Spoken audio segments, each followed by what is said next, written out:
सांगलीवाडीकरांना जो काही पाण्याचा प्रॉब्लेम जाणवतोय तो नेमका कशामुळे होतोय याचं शहानिशा करायला मी आज हिराबाग येथील सांगलीच्या वॉटर हाऊसला आम्ही तिघे नगरसेवकांच्या वतीने आज मी इथे भेट दिली आहे। तर इथे येता पाहता जे काही माळ बंगल्यावरून जे काही पाणी येतं आणि ते आपल्या सांगलीवाडीच्या पाईपलाईनमधून प्रेशरनी आपल्याला वाडीला भेटलं असतं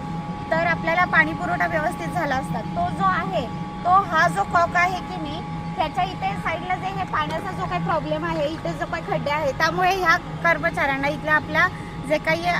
फकीर साहेब आहेत त्यांना इथल्या आपल्या कर्मचाऱ्यांना हा हॉल नीट व्यवस्थित बंद करता येत नाही। त्यामुळे जे काही पाणी आहे ते लीक होऊन इकडे डाव्या साईडला जो दुसरा एक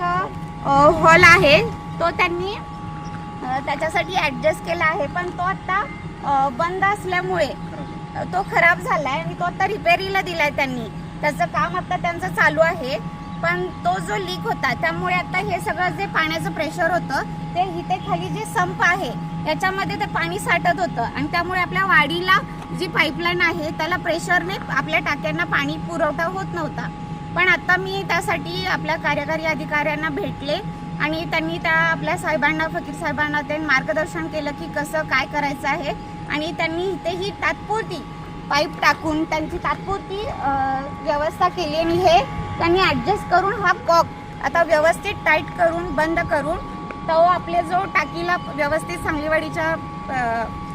टाक्यांना जो काही पाणी पुरवठा होणारी जी काही पाईप आहे तिथून आता व्यवस्थित पाणी पुरवठा होईल आणि हा जो काही लीकचा प्रॉब्लेम आहे तो सॉल्व्ह होईल आणि आपल्या सांगलीवाडीकरांचा पाण्याचा प्रॉब्लेम व्यवस्थित मिटणार आहे।